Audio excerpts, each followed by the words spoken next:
Welcome to the GemServe Cyber Hacks podcast, where we look at emerging threats and new challenges in cybersecurity and data privacy. In this series, we will be discussing these issues with special guests drawn from the front line of cybersecurity. Today, I'm very pleased to welcome Nina Schick to discuss the subject of deepfakes and disinformation.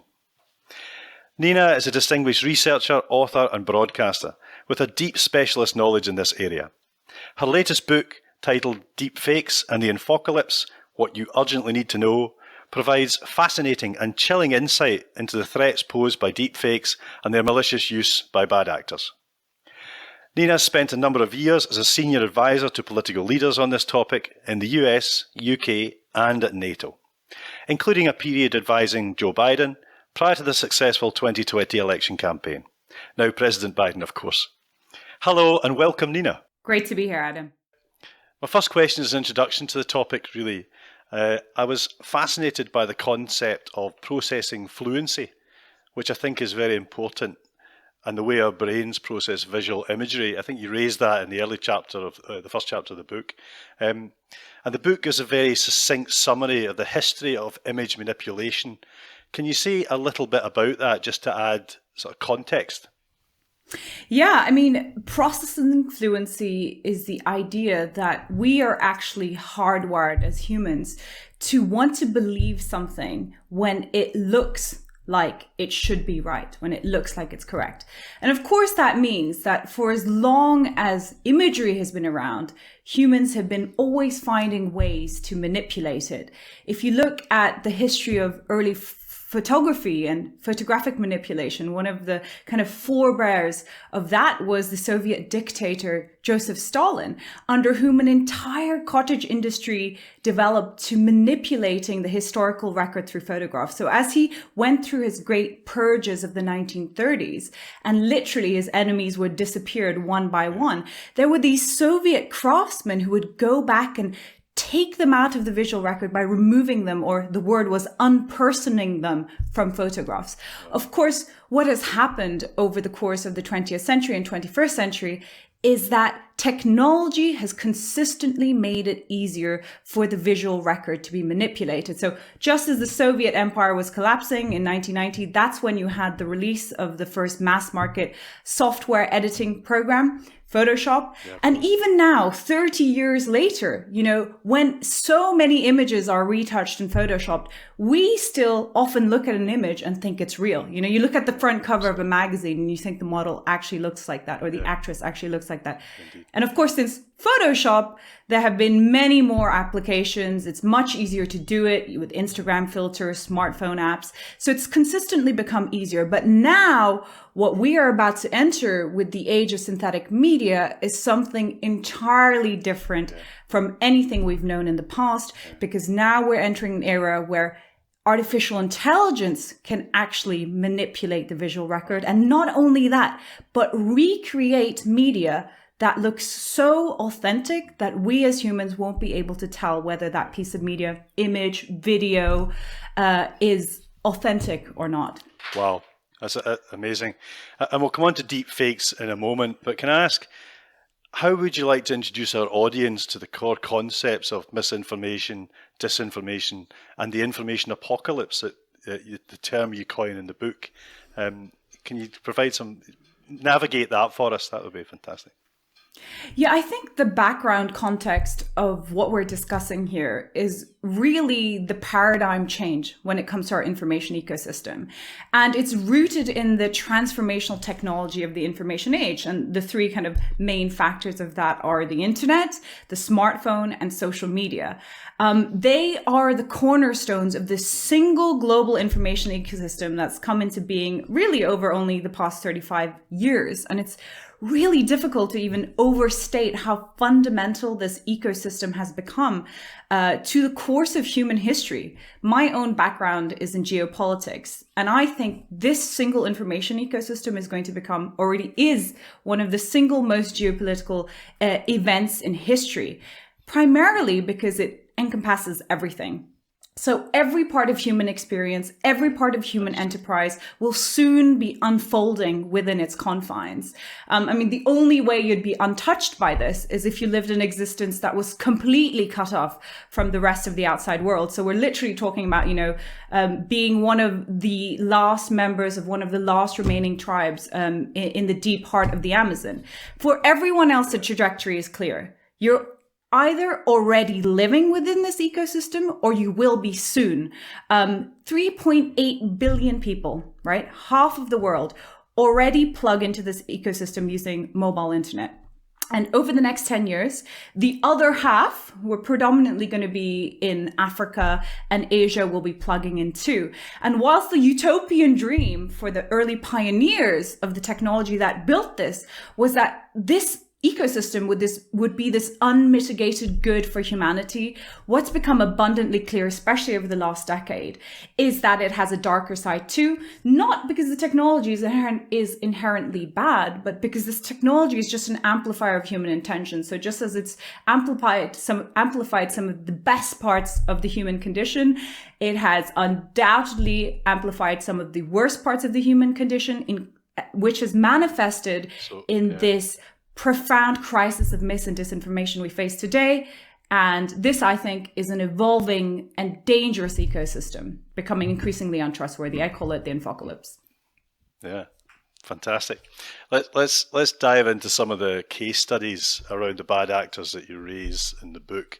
I'm thinking around about the 2016 presidential election. You bring up the subject of a very ominous sounding piece of work called Project LACTA.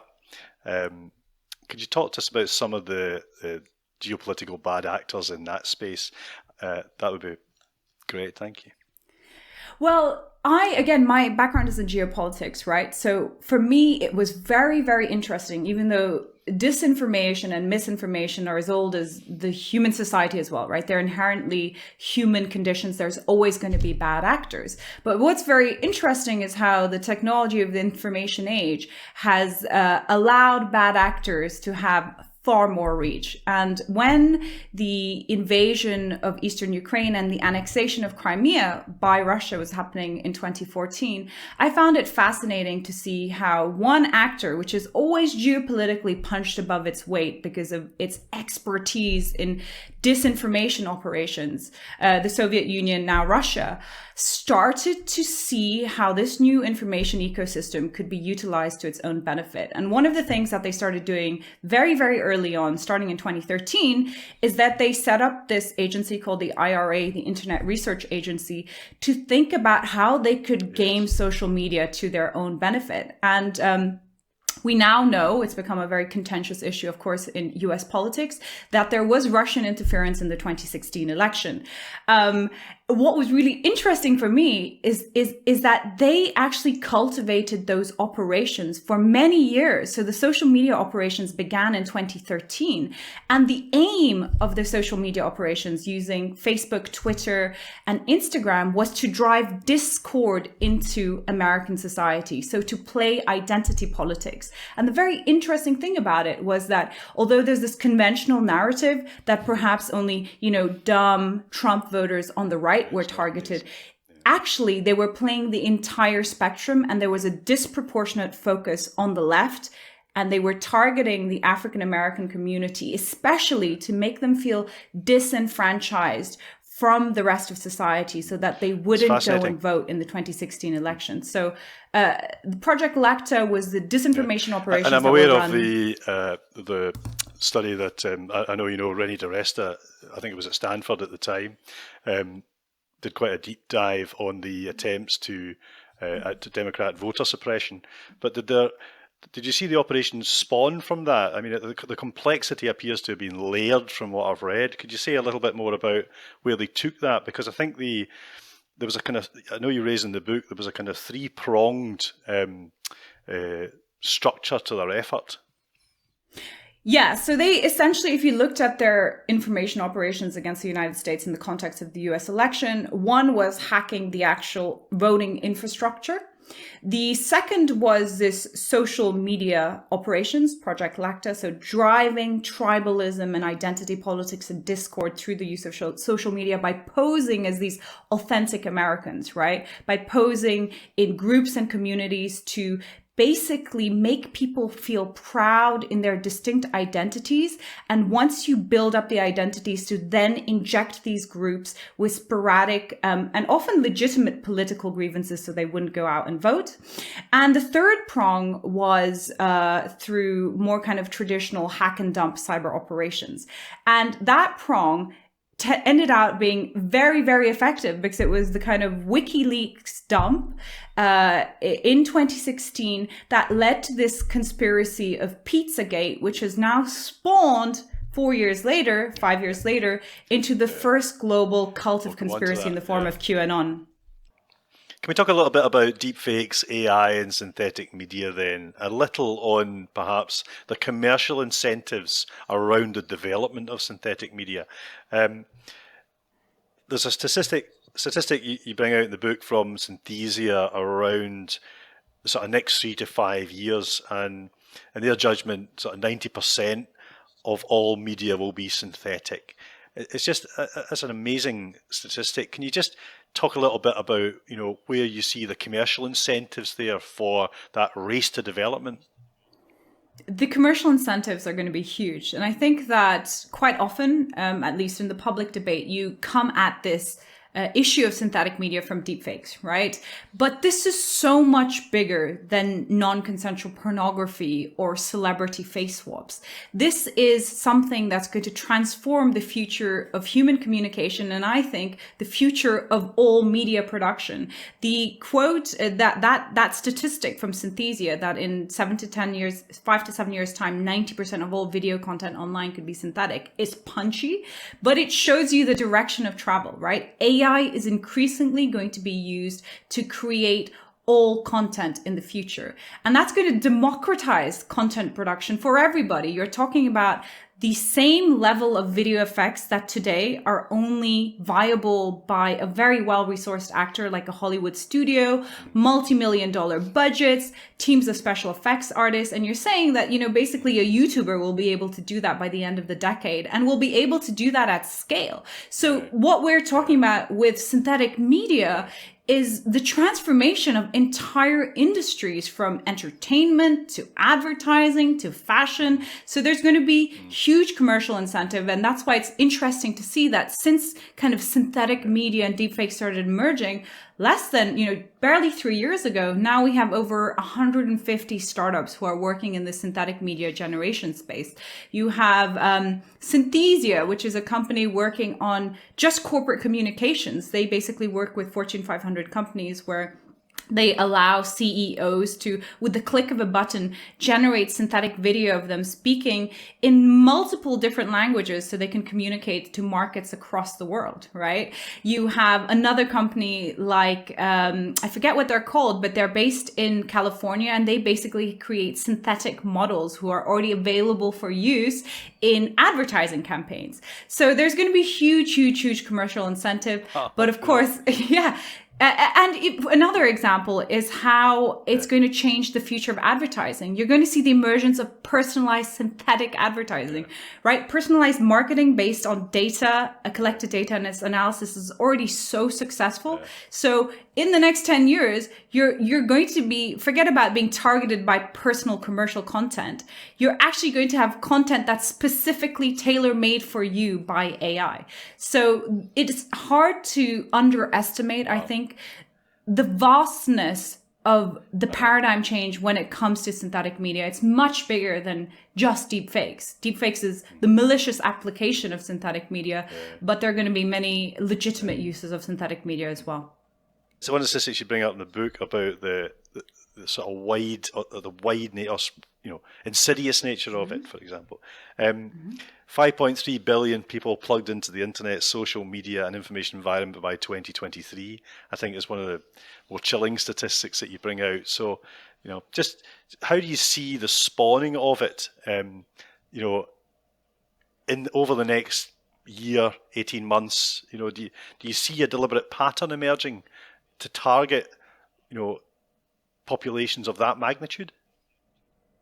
Well, I think the key is, again, just this understanding that we have now, this conceptual framework to start from, is that we've created this single global information ecosystem, which the dream was would liberate all of humanity.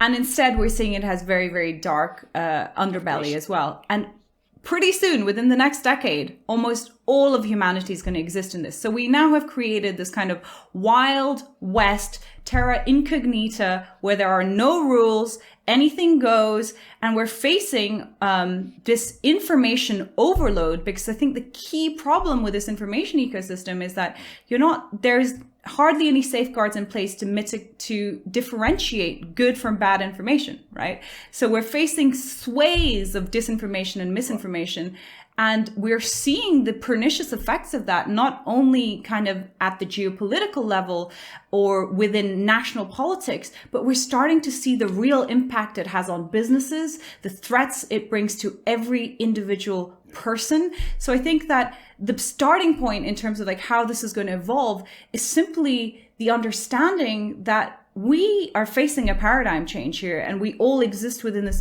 ecosystem, which has become more and more dangerous. So the key question is, we accept that's true. How do we shore up the integrity of this ecosystem so that it's less dangerous? Because right now the trends are, I think, that it's becoming more and more dangerous. I'd like to, I'm aware that you were a former advisor to President Joe Biden, and I'd like to get your take on events in the US, particularly around the 6th of January. You brought up the subject of QAnon, which I see getting more and more press in the UK and Europe, and actually there are certain UK groups that are displaying QAnon paraphernalia, demonstrating in London these days. Where do you see, because I mean the belief system around QAnon is of particular concern, and I read a report recently that said that the Facebook groups now number in the sort of 3 to 4 million band, and where do you see that going? Do you see QAnon now that obviously the Trump administration is no more? Do you see it receding, or where is that going under the Biden administration? So I don't see it receding, because actually I think this is much bigger than Trump and much bigger than the Biden administration coming again to the fundamental change, which is the information ecosystem. I think that the big change is that until fairly recently, there were more monolithic sources of information in society, right? There were generally one or two public broadcaster, your leaders, the government, and then your local community. So that led to a certain amount of cohesion and trust in society. What's happened over the past 30 years in the age of information is that model has been dramatically upended for the first time in human history. And the abundance of information by which we're faced now, unmitigated, both good and bad and uninformed, means that we're facing something which is known as censorship through noise. When you think of censorship, we still traditionally tend to think of kind of the North Korean model, right? Being drip fed, minimal information. So, but if you have too much information, you could do full circle. You have the same effect of censorship. And one consequence of this censorship of noise, which seems to be particularly abundant now in Western democratic societies because of our commitment to freedom of information, is an abundance of mis and disinformation and the breakdown of trust in society. So increasingly, citizens no longer trust what used to be the monolithic sources of information in society. You see that playing out, for example, in the United States, where the polarization has become so extreme. And I again think that with regards to moving forward, until you can tackle the integrity of the information ecosystem itself, this is much larger than Biden or Trump. Trump was very much, in my view, a symptom, not the cause, although, he was personally aggravated the situation a lot, given that he was, for example, one of the biggest purveyors of disinformation when it came to COVID. But this is much bigger than Biden or Trump in and of themselves. The barrier to entry then, I'm conscious that the deepfake technology and the GAN technology that sits behind it, but may still be in the hands of a few very gifted technologists and researchers. But can we talk a little bit about cheap fakes and the widespread of highly sophisticated deep fake technology? Where is that taking us? And if you can navigate that for us and drift there from the high-end GAN technology down to, people with a smartphone being able to bring together very, very sophisticated, deep fakes on a smartphone. Yeah, I think cheap fakes are basically the forebear to deep fakes, right? They are a type of manipulated media or miscontextualized media or crudely edited media that's been done without, sophisticated techniques like AI. And often a cheap fake is not even very convincing. You can look at it and you can see that this is a fake piece of media. However, whether or not the fidelity is high is in many ways a moot point, because what we've seen over the past 10 years is that they are devastatingly effective.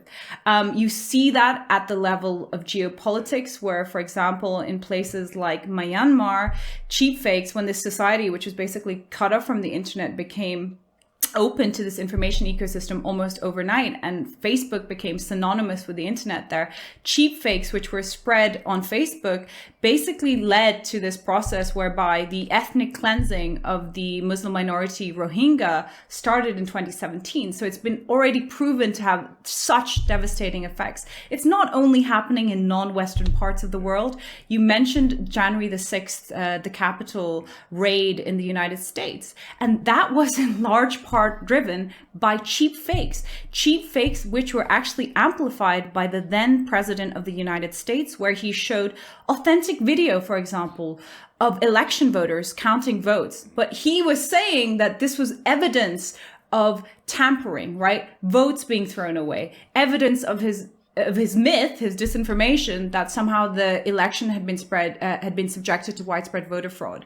So if you think about how devastatingly effective cheap fakes already are, and their fidelity isn't very, very high, then think about where we're heading when over the next decade, synthetic media and deepfakes become widely accessible via very easy to use interfaces like smartphone apps to not only state actors, right, but even single individuals. You literally will be able to shape the realities of people on a scale which is something we haven't seen before. So I think that is potentially very, very dangerous to all kind of democratic societies. So I have to say, are we already too late? Is the genie out of the bottle yet again? Where do you see us containing some of those issues, or beginning to understand? Is it another case of technology has run or is running at a pace that we can never bring ourselves to fully comprehend and control? Yes. I think the genie is already well and truly out of the bottle, right? I talked about some of the devastating impacts of cheap fakes, which has been abundantly clear, again, on the geopolitical level for the last kind of 5 to 7, 10 years. And only now we're starting to kind of understand the power of visual disinformation. And this is at a time when deepfakes are already on the horizon, right? We don't even know what to do about cheap fakes. And now we're facing a future where deepfakes are basically going to become accessible to almost everyone within the next decade. I do have some sympathy for us in this case, in the sense that the technological progress of this exponential age is such that it's inevitable that we as a society are going to be playing catch up. If you look at the course of human history, when you've had huge transformations in the way that we communicate, there always has been a little more time for society to catch up. So between the advent of the printing press, which led to the Reformation and changed the course of world history, and then the birth of modern photography, you had 4 centuries. Over the past 30 years, we've had the internet, the smartphone, social media. Now we're entering the age of synthetic media. It's really, really hard for us to catch up. And I think the nature of this is always that we're going to be on the back foot. So in terms of our response, what should the priorities of our response be? How does it fit, and how would it fit with, current initiatives in respect of social media? Because social media is obviously the viral engine for a lot of these conspiracy theories, and obviously deepfakes will be a part of that. Where does that square with the current antitrust initiatives in respect of big tech? I think that it's much bigger than that. I think in terms of response, the first step or first principle should be acknowledging that this is a paradigm change, and we need to adapt our approach accordingly. The kind of efforts that are already underway are welcome. However, I would say that they're still too piecemeal, right? You can't apply the rules of checkers if what we're playing right now is a game of 3D chess. I think the conceptual understanding that is the entire ecosystem itself should be the guiding principle when it comes to leading our approach. So I think fundamentally, you have to take a networked approach. There is no one part that is the most important, right? All of these constituent parts, both regulation, education, big tech, society-wide resilience building, have to be a part of the solution. So I think with the antitrust, it's very interesting and very important establishing a precedence, in particular because these big tech companies have become these arbiters of power in this new information ecosystem. They're not accountable to anyone apart from their shareholders. So that's a very salient point. However, I think just singling out the big tech companies is not enough for the scale of what we're dealing with here. I was going to say, in terms of the evolution in respect of synthetic media and the sophistication, as part of that, joining up the dots there and a response there, do you see the risk of us getting into a kind of AI arms race where the AI involved in production is continually trying to outpace the AI based in detection? Can you talk a bit about how you see that checkmate situation? Yeah. I mean, this is one of the really interesting things about synthetic media. The type of model that has led to a lot of the recent breakthroughs, again, a general adversarial model, is basically built on two neural networks competing against each other, right? So as one neural network gets better at creating, the other gets better at detecting, and the end result is a far better piece of synthetic media. If you take that approach out of just the creation part and you think about how do we deal with the coming ubiquity of synthetic media, given that there are going to be so many that no human is going to be able to detect them all. Furthermore, they're going to be of such high fidelity that to the naked human eye, even sophisticated digital forensic techniques, looking at shadows or how many times an eyelash winks or looking at details around the ears, all these kind of markers that are still possible to detect now are going to become impossible to detect. We're still very early in the kind of synthetic media journey. The technical ability of AI to master these challenges is inevitable. So then you have to think about, well, if we can't detect it as humans, both because of the fidelity and because of the scale in terms of ubiquity, then we need to start building detection models, right? AI to detect synthetic media. Is there something in the DNA of synthetic media that always distinguishes it from authentic media, even when humans can no longer see it? And the really interesting thing about this is that, as you already correctly pointed out, there's been so much interest in the generation side, not least because of the monolith of kind of commercial applications and the kind of huge boost that could give. There's been so much interest. There's been less interest in working on the detection side. However, that's starting to build momentum now. But the AI research community, so it's always going to be this arms race. The interesting question for me, which I don't have an answer to, and which the AI research community itself seems to be split on, is whether or not you reach a point where no detector will be able to outbeat the generator. So the synthetic media production becomes so good that even a detector won't be able to tell that it's synthetic. And I think we don't know whether we'll reach that point yet. AI experts have different views on whether or not that's going to happen. Interesting. That's fascinating. I've been dealing recently with, I know you know Giorgio and the team at Sensity AI, formerly Deep Trace. Do you see specific technologists and people involved in the detection and countering the negative impact of the technology.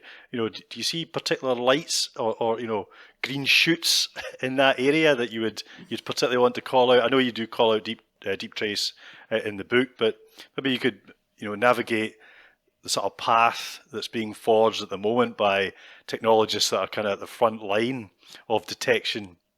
That would be fantastic. Yeah, you know what? It's been really fascinating to see. When I first got involved in deepfakes and synthetic media, it was at the end of 2017. They had just emerged kind of on Reddit in the form of non-consensual pornography. And at the time, I was advising these global leaders, including Joe Biden and the Secretary General of NATO, former Secretary General of NATO, on kind of next generation threats when it came to disinformation and election interference. But very soon it became clear that deepfakes and synthetic media were so much more than that. It's been great to see how in the past 24 months you have many private companies and industry leading the way in terms of detection, like Sensity. There are various other challenges and initiatives that have taken place. For example, Facebook organized the deepfake detection challenge. I think it was only last year, where they invited, any number of organizations or researchers to kind of put forward their algorithms and models to build the best kind of deepfake detectors. The problem is that the detectors can only be as good as the training data.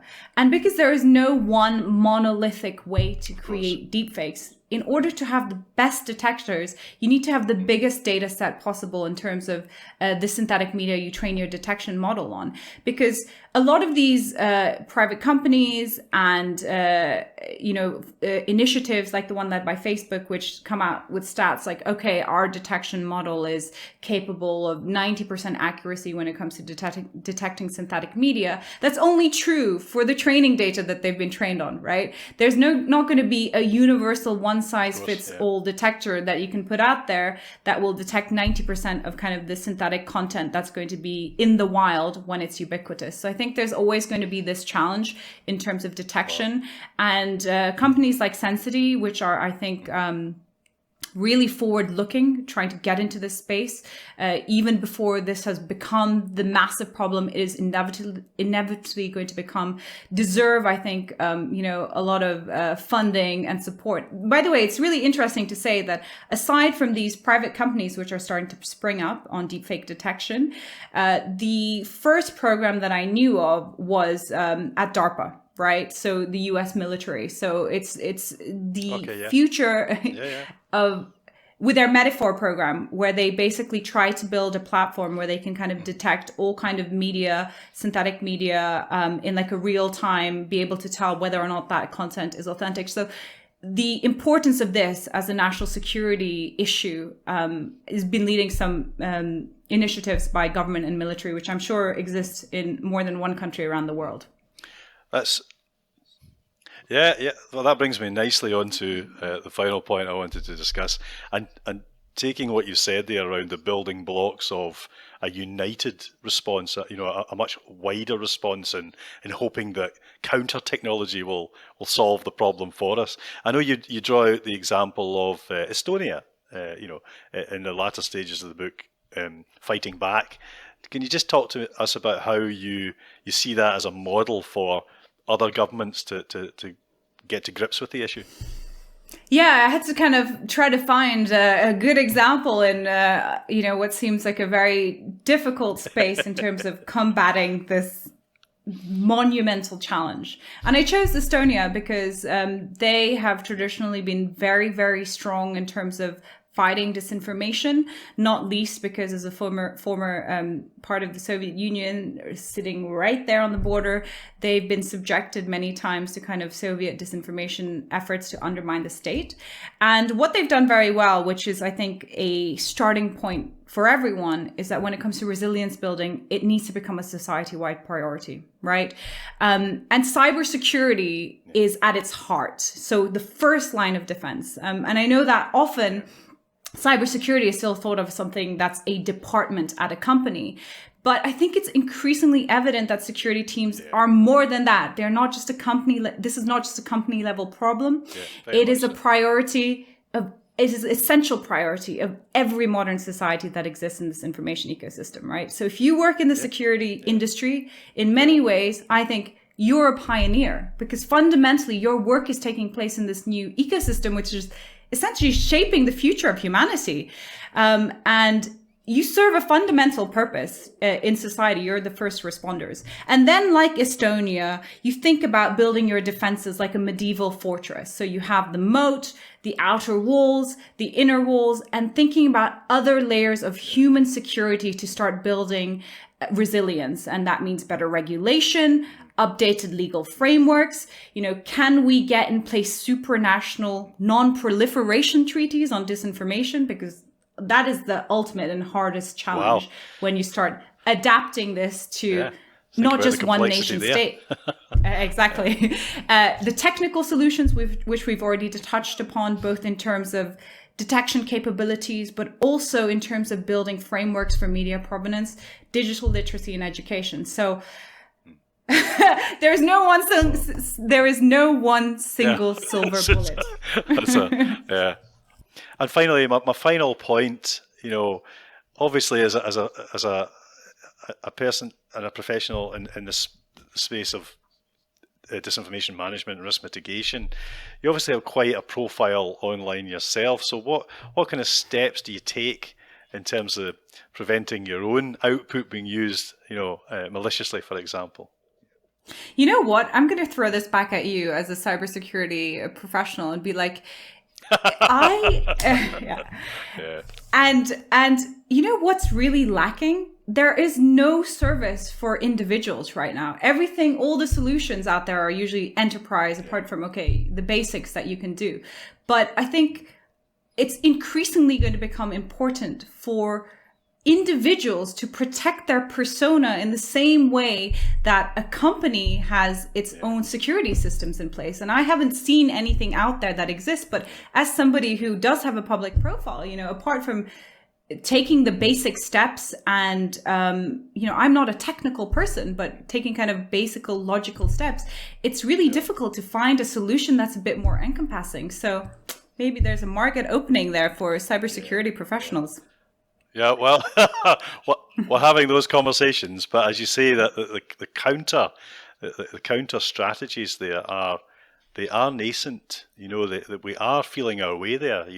And it's about trying to prioritize what that service would look like in terms of the response. A fascinating challenge.